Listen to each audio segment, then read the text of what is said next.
नमस्कार, स्वागत है आपका एबीपी न्यूज में। आपके साथ मैं अखिलेश आनंद हूं। 4 बजे की 4 बड़ी खबरें हम आपको दिखाएंगे और राजनीति की दुनिया से आज एक बहुत बड़ी खबर आ रही है। अभूतपूर्व घटना, चुनाव की तारीखों का ऐलान नहीं हुआ है, लेकिन बीजेपी ने एमपी और छत्तीसगढ़ के लिए प्रत्याशियों के नाम का ऐलान कर दिया। यह पूरी खबर आगे हम आपको दिखाएंगे। वाईएसआरसीपी कार्यकर्ताओं की पुलिस के साथ। और अभी की बड़ी खबर आपको बता दें, राजनीति की दुनिया से अभी की सबसे बड़ी खबर है, एमपी छत्तीसगढ़ में बीजेपी की पहली लिस्ट जारी हो चुकी है। तो बिल्कुल अप्रत्याशित आप इसे कह सकते हैं। एमपी में बीजेपी ने 39 उम्मीदवारों के नाम का ऐलान कर दिया है और छत्तीसगढ़ के लिए भी प्रत्याशियों की 21 बीजेपी उम्मीदवारों की लिस्ट आ चुकी है। और यह सब तब हुआ है जबकि अभी चुनाव की तारीखों का ऐलान नहीं हुआ है। यह बड़ा महत्वपूर्ण है। चुनाव की तारीखों के ऐलान से पहले इस लिस्ट को जारी करने का क्या मतलब, यह भी आगे हम समझेंगे। मध्य प्रदेश और छत्तीसगढ़ विधानसभा चुनाव पर अभी की यह सबसे बड़ी खबर है। दोनों राज्यों में बीजेपी ने उम्मीदवारों की लिस्ट जारी कर दी है। मध्य प्रदेश में 39 बीजेपी उम्मीदवारों का ऐलान किया गया है। छत्तीसगढ़ में पहली लिस्ट 21 उम्मीदवारों की आ चुकी है। और इस वक्त हमारे साथ ब्रजेश राजपूत हमारे साथ जुड़ गए हैं, ज्ञानेंद्र तिवारी भी हमारे साथ मौजूद हैं, उनके पास भी आपको लिए चलूंगा। लेकिन ब्रजेश, पहले आपके पास मैं इस सवाल के साथ आना चाहूंगा कि चुनाव की तारीखों का ऐलान हुआ नहीं, पहली लिस्ट आ गई, मतलब क्या निकाला जाए? ये आखिर कौन सी रणनीति, क्या स्ट्रेटजी दिख रही है आपको? देखिए, इस पूरे मामले में बीजेपी ने पहले दिन से ही, जब से चुनाव रणनीति शुरू की थी, उसमें अपनी जो सीटें थी, जो पूरी मध्य प्रदेश की 230 सीटें हैं, उनको 4 कैटेगरी में बांट रखा है, ए बी सी डी। तो ये जो 40 सीटें हैं, तकरीबन 39 सीटों जिनकी अभी लिस्ट जारी हुई है, ये वो सीटें हैं जो बीजेपी को सर्वे और अपने जो जितना फीडबैक मिल रहा है उसके मुकाबले उससे पता लगा ये सबसे टफ सीटें हैं। इनको बीजेपी कभी जीती नहीं है, या जीती है तो बहुत मुश्किल से जीती है, और इस दफ़ा इन सीटों को जीतना बेहद मुश्किल है। तो इनको डी कैटेगरी में डाल के रखा हुआ था। कल जब मीटिंग हुई तो जब डी कैटेगरी की सीट्स के नाम रखे गए तो कहा गया कि क्यों ना इनके प्रत्याशियों को अभी घोषित कर दिया जाए। एक सुझाव ये भी आया कि नहीं, उनको सिर्फ मैसेज कर दिया जाए कि जो प्रत्याशी हैं वो लोग अपना काम शुरू करें।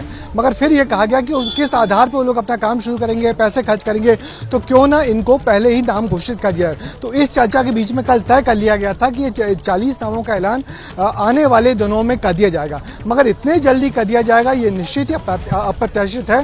पहले ये तय था कि जो सूचियाँ जारी होंगी ना, पहले इन लोगों के नाम जारी किए जाएंगे। मगर कुल मिला के एक बड़ी रणनीति है कि जो सबसे कमजोर सीटें हैं या जिन पर जीत संभव नहीं दिख रही बीजेपी को, उनके प्रत्याशियों को अभी से लंबा वक्त दे दिया जाए तैयारी करने का। मैं दोबारा आपके पास लौटूंगा, ज्ञानेंद्र के पास भी मुझे जाना, लेकिन छोटे में एक लाइन में जरा बताइएगा, इसके पहले कभी ऐसा हुआ क्या कि चुनाव की तारीखों का ऐलान हुआ नहीं और प्रत्याशियों की लिस्ट आ गई हो? नहीं, बिल्कुल कभी ऐसा नहीं हुआ। हम लोगों ने 5-6 चुनाव देखे, मगर कभी ऐसा नहीं हुआ है कि चुनाव की तारीखों के पहले से कोई बड़ी पार्टी, कभी ऐसा जैसे कुछ दिनों पहले मध्य प्रदेश में बीएसपी ने तो अपने नाम ऐलान कर दिए थे। हाँ जी, ठीक है, लेकिन बीजेपी ने ऐसा कभी नहीं किया। ठीक है ज्ञानेंद्र, छत्तीसगढ़ की हर खबर सबसे पहले आप तक पहुंचती है, लेकिन कभी आपने सोचा था कि ये वाली खबर अचानक से ऐसे आ जाएगी? क्या मतलब निकाले, प्रत्याशियों के नाम का ऐलान हो गया? देखिए, मैं कल भी कह रहा था अखिलेश, और अभी कह रहा हूं, इस वक्त की सबसे बड़ी खबर यह है कि भाई के खिलाफ भाई चुनाव लड़ेगा। और कौन सा भाई? मुख्यमंत्री भूपेश बघेल। मुख्यमंत्री भूपेश बघेल के सामने बीजेपी ने उनके ही चचेरे भाई विजय बघेल को उतार दिया है। मतलब मुख्यमंत्री पाटन विधानसभा से विधायक हैं और अब चुनाव लड़ेंगे उनके चचेरे भाई विजय बघेल। सबसे बड़ी खबर, इस 21 नामों पर चर्चा बाद में करेंगे अखिलेश। इसके अलावा पूर्व राज्यसभा सांसद रामविचार नेताम पर बाद में बात करेंगे। लेकिन सबसे जरूरी खबर जो है एबीपी न्यूज के दर्शकों को, छत्तीसगढ़ के दर्शकों को यह जानना जरूरी है कि भूपेश बघेल के खिलाफ, देखिए छत्तीसगढ़ की सियासत में इसको समझना जानना बहुत जरूरी है। बीजेपी ने घोषणा पत्र के समिति का अध्यक्ष बनाया था विजय बघेल को, और अब विजय बघेल को सांसद रहते हुए, वो लोकसभा सांसद हैं दुर्ग से, और सोचिए सांसद रहते हुए बीजेपी ने भाई के खिलाफ भाई को उतार दिया है और विजय बघेल चुनाव लड़ेंगे पाटन से। यानी अगर पाटन से विजय बघेल को उम्मीदवार बना दिया है, जो इसका कयास लगा रहे थे, जो कि आज बीजेपी ने लिस्ट जारी करके बता दिया कि हां बना दिया है, तो भूपेश बघेल के लिए भी यह चिंता का विषय है निश्चित तौर पर। दूसरी बात, राज्यसभा सांसद रहे रामविचार नेताम को भी बीजेपी ने चुनावी मैदान में उतार दिया है। आदिवासी नेता हैं। इसके अलावा ओपी चौधरी आईएएस से कलेक्टर की नौकरी छोड़कर वो बीजेपी नेता बने थे और खरसिया से चुनाव लड़े थे। हालांकि खरसिया से वो इस बार चुनाव नहीं लड़ रहे हैं। ओपी चौधरी का भी नाम बड़े नेताओं में शुमार हो गया है, वो चुनाव नहीं जीते हैं। इसके बाद भी बीजेपी को उनसे खासी उम्मीद है। 21 मरवाही वो जगह है जहां पर अजीत जोगी का जो गढ़ माना जाता है। तो जो ABCD की कैटेगरी ब्रजेश हमारे वरिष्ठ सहयोगी बता रहे थे, निश्चित तौर पर ये जो 2-3 नामों का ऐलान किया है बीजेपी ने चुनाव की तारीखों के ऐलान से पहले, तो ये छत्तीसगढ़ में सियासी चर्चा तो होगी। जी, इस पर मैं आगे आपसे बात करूंगा ज्ञानेंद्र, लेकिन मेरा जो सवाल जो मैंने आपसे पूछा उसका जवाब अधूरा रह गया। चुनाव की तारीखों के पहले प्रत्याशियों के नाम का ऐलान, इसके पीछे क्या स्ट्रेटजी आपको नजर आ रही है? देखिए, स्ट्रेटजी साफ है। 15 सीटों में अखिलेश 15 सीटों में बीजेपी सिमट गई और बंपर 67 सीट मिली थी कांग्रेस को 2018 के चुनाव में, और 71 सीट मतलब 4 उपचुनाव हुए अखिलेश, उसमें भी बीजेपी को मुंह की खानी पड़ी और कांग्रेस ने जीत दर्ज की। अब सोचिए 90 में से अगर 71 सीट कांग्रेस के पास है, ऐसे में बीजेपी को अभी से ही तैयारी करनी पड़ेगी, क्योंकि 46 का आंकड़ा बहुमत का है। तो 46 सीट पाने के लिए 15 से 46 का जो सफर है वो बहुत लंबा है, और इसलिए बीजेपी को यह लगता है कि बहुत पहले से ही तैयारी करना पड़ेगा। भूपेश बघेल ने ब्रांड छत्तीसगढ़ियावाद पर अपना पहले से ही सिक्का जमाया हुआ है। ऐसे में अगर हराना है और 24 से पहले 23 का विधानसभा चुनाव जीतना है, तो फिर यह तैयारी बीजेपी को करनी पड़ेगी। आपके सवाल का जवाब यही है अखिलेश। ठीक है ज्ञानेंद्र, मैं आता हूं, एक बार फिर से लौटूंगा मैं आपके पास, लेकिन ब्रजेश, मध्य प्रदेश को लेकर जरा बात कर लेते हैं। जो प्रत्याशियों के नाम का ऐलान किया गया है उसमें क्या परम्यूटेशंस, कॉम्बिनेशंस नजर आ रहे हैं? उससे जुड़ी कुछ और जानकारी मिल पा रही है क्या आपको? देखिए, इसमें बड़ी खबर है, हम भोपाल में हैं और भोपाल की 2 सीटों के नामों का ऐलान कर दिया गया है। भोपाल उत्तर से कांग्रेस नेता आलोक शर्मा को ऐलान कर दिया गया है। ये भोपाल उत्तर वो सीट है जो बीजेपी अभी तक के जितने 15 विधानसभा चुनाव में सिर्फ एक बार जीती है, और वहां से आलोक शर्मा को खड़ा कर दिया गया है। भोपाल मध्य, जिस इलाके में बीजेपी का दफ्तर भी है, भोपाल मध्य से पार्टी ने ध्रुव नारायण सिंह का नाम का ऐलान कर दिया गया है। ये दोनों सीटें पिछले चुनाव में कांग्रेस ने जीती हुई थी। और एक और बड़ा सरप्राइजिंग नाम है इसमें, लाल सिंह आर्य का नाम घोषित कर दिया गया। लाल सिंह आर्य बीजेपी के जो अनुसूचित जाति के राष्ट्रीय मोर्चे के अध्यक्ष हैं, उनको फिर से टिकट दिया गया है। छतरपुर से ललिता यादव को उतारा गया है, और ये सारी वो सीटें हैं जहां पिछली बार बीजेपी बुरी तरह हारी थी। हारने का मार्जिन काफी लंबा चौड़ा था, इसलिए इस बार इन लोगों के नामों का ऐलान पहले कर दिया। कुल 49 सीटें हैं और इसमें 2-3 नाम बहुत सरप्राइजिंग हैं। और ओम प्रकाश धुर्वे, ये भी मध्य प्रदेश के पूर्व मंत्री रहे हैं, उनको पिछले बार चुनाव हार गए थे। इनको शाहपुरा से अनुसूचित जनजाति के लिए सुरक्षित सीटें, वहां से फिर से इनको पार्टी ने मौका दिया है। ये ओम प्रकाश धुर्वे महाराष्ट्र में बीजेपी के इंचार्ज हैं, उनको पार्टी ने फिर से भरोसा दिलाया है, चुनाव में मैदान में उतारा है।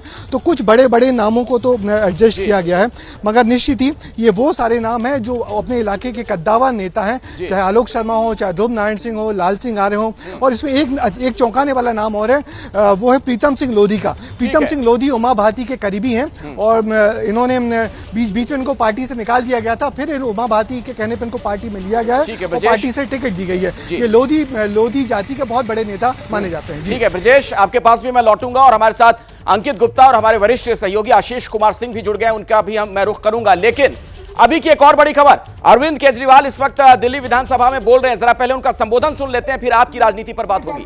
आंख दिखाने की हिम्मत तो दिखाओ। हाथ में हाथ डाल के मंदिर में घूमने से इश्क होता है, कूटनीति नहीं होती, डिप्लोमेसी नहीं होती। डिप्लोमेसी करने के लिए तो आपको आंखें दिखानी पड़ती है। अडानी का घोटाला हुआ, एक हिंडनबर्ग रिपोर्ट आई जनवरी के महीने में, जिसने पूरे देश में क्या पूरी दुनिया के अंदर हलचल मचा दी। दुनिया का सबसे तीसरे नंबर पे अमीर आदमी था, तीसरे नंबर पे सबसे अमीर आदमी अचानक जो है उसकी, और पूरा बॉम्बे स्टॉक एक्सचेंज तहस नहस हो गया। लाखों इन्वेस्टर्स का पैसा डूब गया, LIC का पैसा डूब गया, बैंकों का पैसा डूब गया। प्रधानमंत्री जी चुप रहे। अरे एक बार बाहर आके इतना ही कह देते, मैं जांच कराऊंगा, दोषियों को सजा दूंगा, ये तो कह देते, एक ट्वीट ही कर देते कि मैं दोषियों को सजा दूंगा, जांच कराऊंगा, जिन लोगों ने देश का पैसा लूटा, जिन लोगों ने फ्रॉड किया, उनको मैं बख्शूं, इतना ही कह देते। प्रधानमंत्री जी चुप रहे। तो अब लोगों को लगने लगा यार अडानी का पैसा तो सारा मोदी का पैसा है। मोदी चुप क्यों है?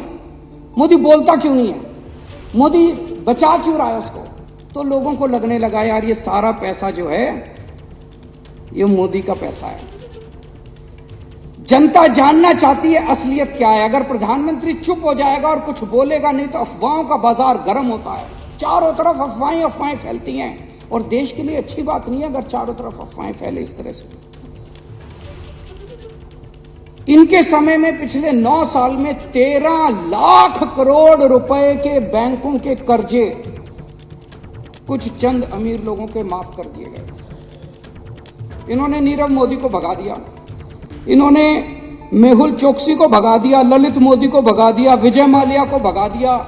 वो क्या कहते हैं जो क्या नोटिस होता है जो बाहर जाने से रोकने के लिए। तो अरविंद केजरीवाल को आपने सुना, सीधा हमला प्रधानमंत्री मोदी पर वो करते हुए नजर आए। लेकिन आम आदमी पार्टी की जो राजनीति इन दिनों नजर आ रही है, पिछले 1-2 दिनों में खास तौर पर, वो इंडिया गठबंधन के लिए सही संकेत नहीं है। महाराष्ट्र से दिल्ली तक इंडिया में पेच फंसा हुआ है। महाराष्ट्र में शरद पवार के रुख पर सस्पेंस बरकरार है। आज बीड में शरद पवार कोई बड़ा संकेत दे सकते हैं और दिल्ली में आम आदमी पार्टी और कांग्रेस के नेताओं में जुबानी जंग जारी है। तो आप देख सकते हैं कई पेच नजर आ रहे हैं, अलग अलग जगहों पर अलग अलग तरह की लड़ाई।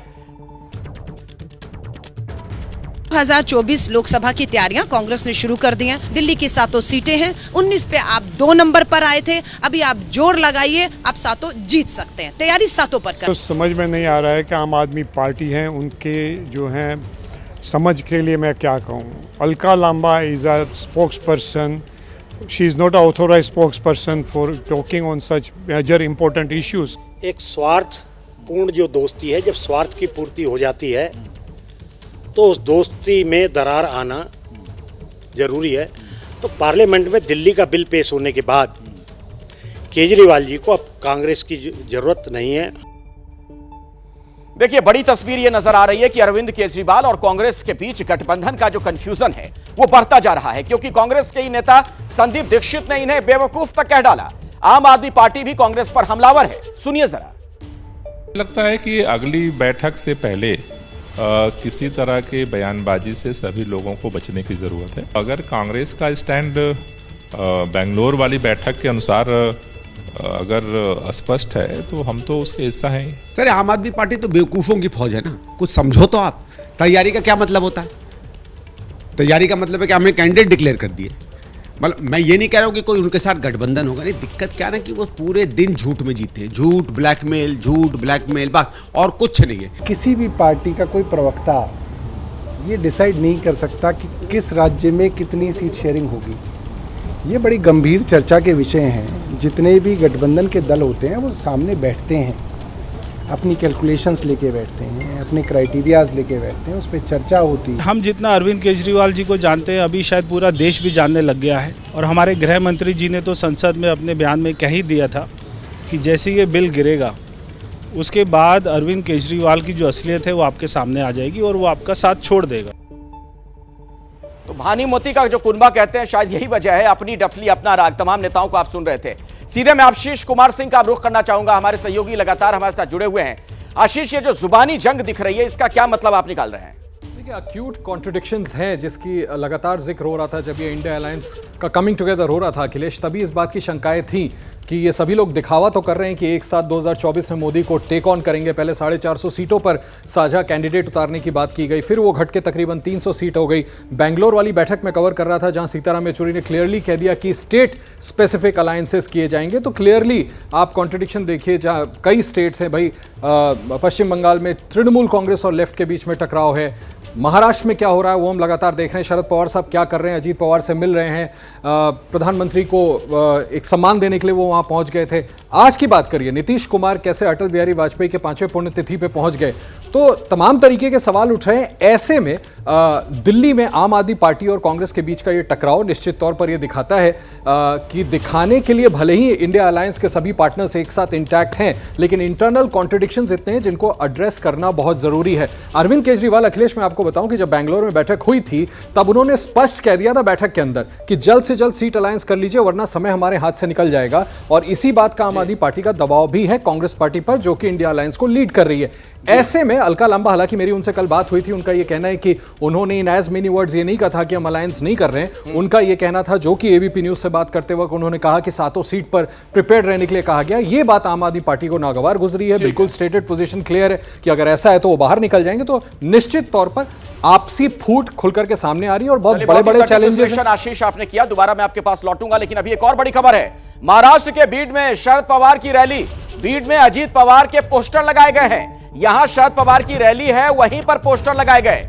राज्य मंत्री धनंजय मुंडे के समर्थकों ने पोस्टर लगाए हैं। चाचा भतीजे के पोस्टर पर इंडिया में खलबली, जिस तरीके से ये दोनों पोस्टर में साथ साथ नजर आ रहे हैं। देखिए तस्वीर आपके सामने, ये चौराहे पर लगी तस्वीर, और इसने इंडिया गठबंधन में भी खलबली पैदा कर दी। आशीष, थोड़ी देर पहले हम लोग अरविंद केजरीवाल को लेकर बात कर रहे थे, कांग्रेस को लेकर बात कर रहे थे, लेकिन ये देखिए एक पोस्टर में चाचा भतीजे साथ नजर आ रहे हैं और वहां अलग अलग दिख रहे हैं महाराष्ट्र में। देखिए अखिलेश, यही मैंने महाराष्ट्र का भी आपको उदाहरण दिया कि आखिर शरद पवार क्या कर रहे हैं, किसी को समझ नहीं आ रहा है। Let me take you back to the interview. Shivraj Patil ने जो हमें इंटरव्यू दिया था, जब ये बदलाव अचानक हुआ था, अजीत पवार तमाम विधायकों के साथ महाराष्ट्र में बीजेपी के साथ चले गए थे, तो उन्होंने बड़ा क्लियरली कहा था, एक वेटरन कांग्रेसमैन ने, कि अगले कुछ दिनों में शरद पवार के कामों से, वो किस तरह का हाव भाव होता है, उससे ये पता चलेगा कि ये सब कुछ उनकी मर्जी से हुआ या उनकी मर्जी से नहीं हुआ। तो ये कॉन्ट्रडिक्शंस हैं। ये तो बात बिल्कुल खुल करके अब सामने आ रही है कि इंडिया अलायंस अपने आप को इंटैक्ट दिखा तो जरूर रहा है, लेकिन इंटैक्ट है नहीं। एक और खामी में जरूर आपका ध्यान आकर्षण करना चाहूंगा। देखिए, ऐसा नहीं है कि यूपीए, जो अर्स्टवाइल यूपीए था, या कांग्रेस को फायर फाइटिंग नहीं आता, लेकिन वो जमाने और थे। तब अहमद पटेल जैसे लीडर इनके जिंदा थे, जो तमाम लोगों से बात करके उनको एक साथ ला करके एकजुट रख पाते थे। हरकिशन सिंह सुरजीत थे 2004 में, करुणानिधि थे। अब ये स्टालवर्ड्स नहीं है, ना तो कांग्रेस के पास, ना ही इस अलायंस के पास। तो मुझे लगता है कि आगे का रास्ता इनका बड़ा पथरीला होने वाला है और इतना आसान नहीं है, इतना रोजी पिक्चर नहीं है जितना दिखाने की कोशिश हो रही है। बिल्कुल, और महत्वाकांक्षाएं सबकी बिल्कुल परवान पर नजर आ रही हैं। शायद यही वजह है कि इस तरह की लड़ाइयां हम देख रहे हैं। अभी की एक बड़ी खबर, नए संविधान के सुझाव पर सियासत तेज हो गई है। दरअसल प्रधानमंत्री ईएसी प्रमुख की मांग पर हंगामा हुआ है। विवेक देबरॉय की मांग पर सियासत गर्मा गई है। उन्होंने जो सुझाव दिया उसको लेकर विपक्ष हमलावर है। नए संविधान को लेकर जो सुझाव दिया गया उसको लेकर अब विपक्ष हमलावर हो चुका है। दरअसल प्रधानमंत्री की जो आर्थिक सलाहकार परिषद है, उसके चेयरमैन है विवेक देबरॉय। उन्होंने एक अखबार में लेख लिखा, there is case for we people to embrace a new constitution. और इसी को लेकर ये सारी चीजें हो रही हैं जो बातें उसमें लिखी गई। प्रधानमंत्री ईएसी चीफ की मांग पर हंगामा।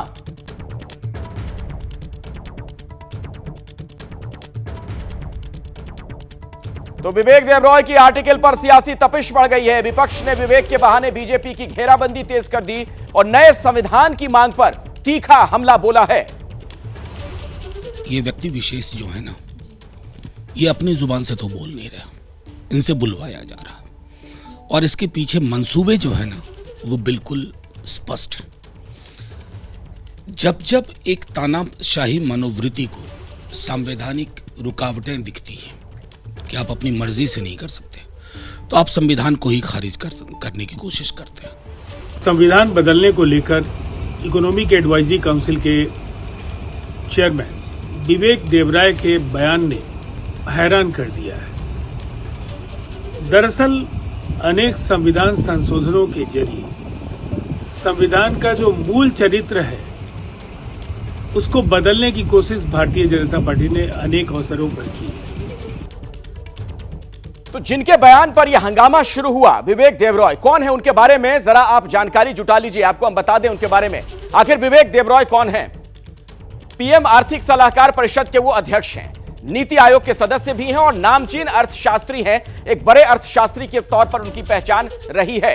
उन्होंने जो बात कही संविधान को लेकर, उसी पर यह बवाल हो रहा है। क्या कहा उन्होंने आखिर, वो भी आप समझिए। संविधान काफी हद तक 1935 के एक्ट पर आधारित है और आगे वो कहते हैं कि अभी भी संविधान उपनिवेश के दिनों से जुड़ा हुआ है और ऐसे में 1950 में जैसा संविधान अपनाया वैसा नहीं, यानी बदलाव की वो वकालत करते हुए नजर आए हैं अपने इस लेख में भी। संविधान संशोधन हमेशा अच्छे काम के लिए हुए।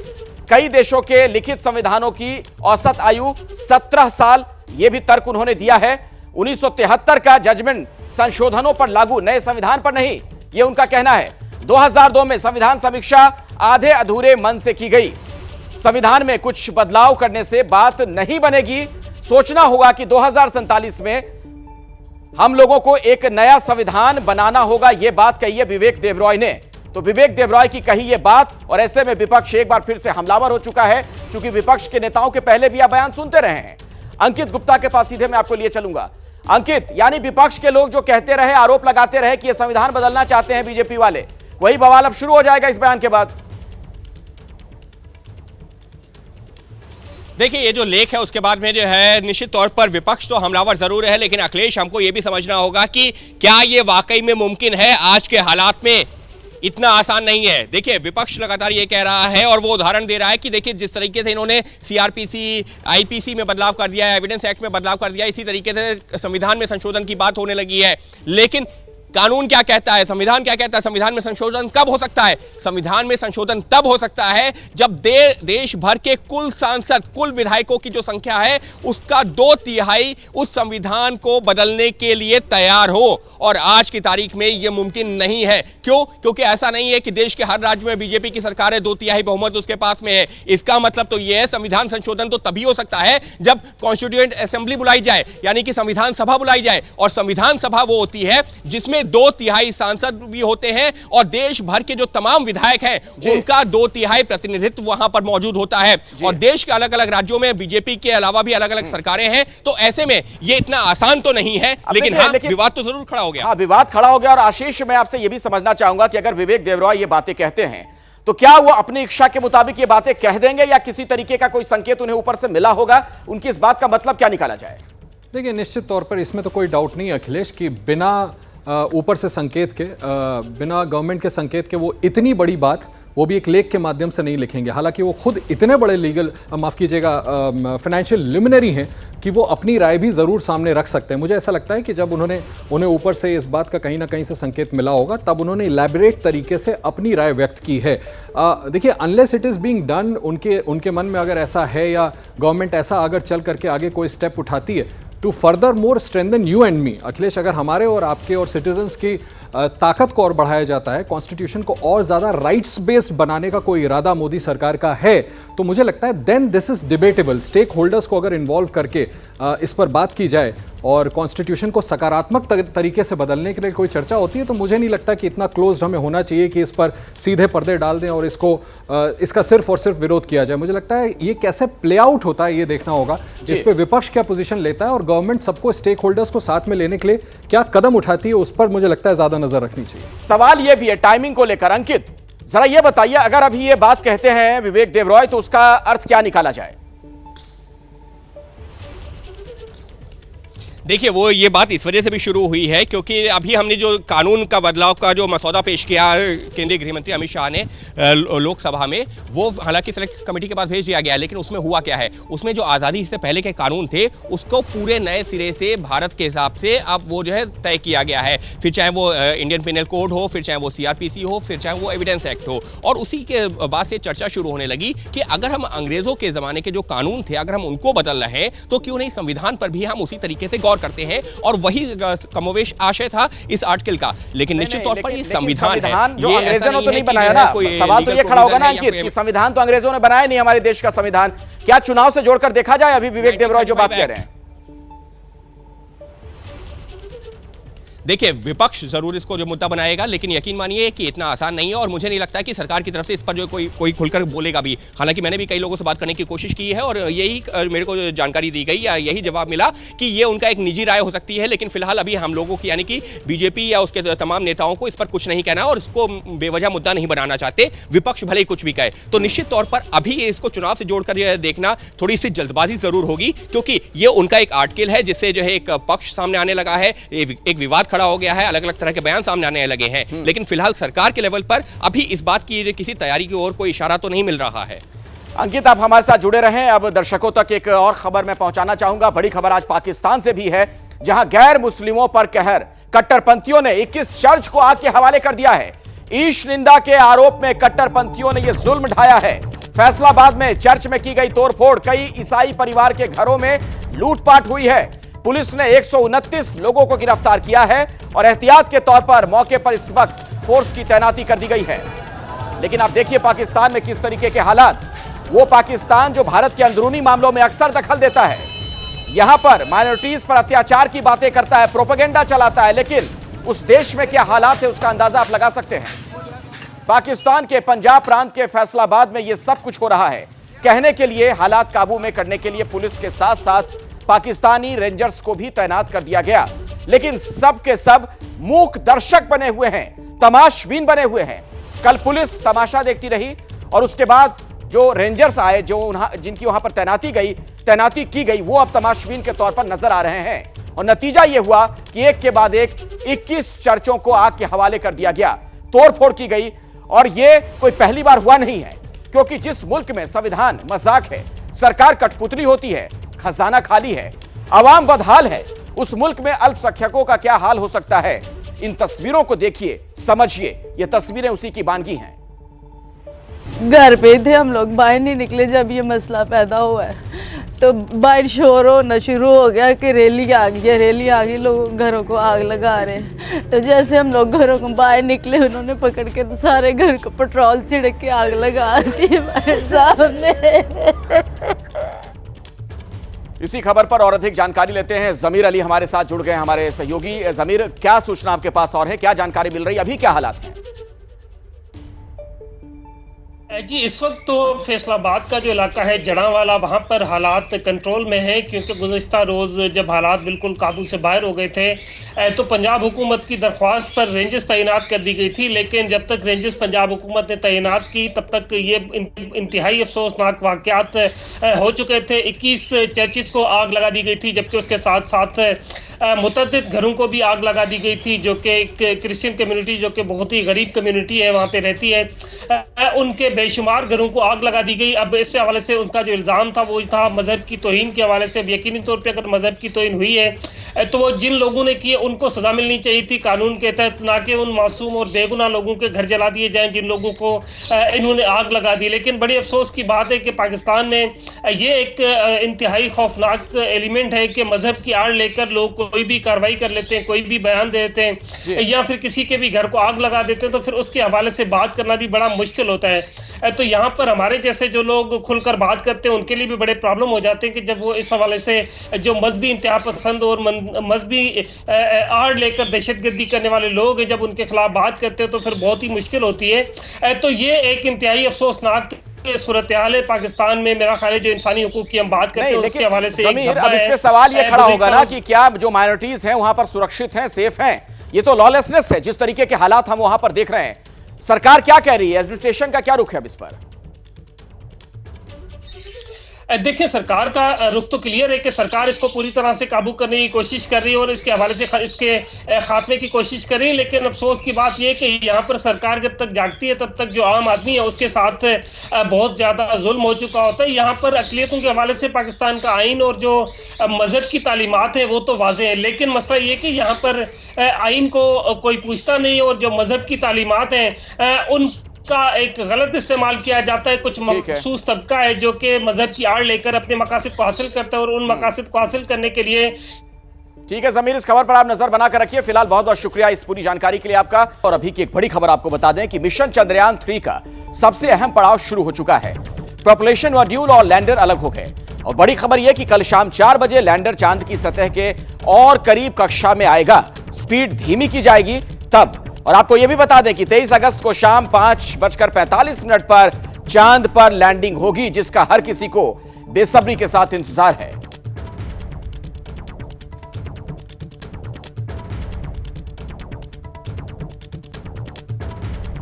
जैसे ही घड़ी का काटा दोपहर 2:30 पे आए, बबीता जी का दिल सास बहू साजिश के लिए मचल जाए। और ये है इनकी बहू, पूरे दिन ऑफिस की टेंशन हो जाए गॉन जब ये करें अपना फेवरेट शो फ्री टाइम पे ऑन। इनकी तरह आप भी देखिए अपना फेवरेट शो अपने टाइम पर और डाउनलोड कीजिए एबीपी लाइव ऐप अपने स्मार्ट टीवी पर।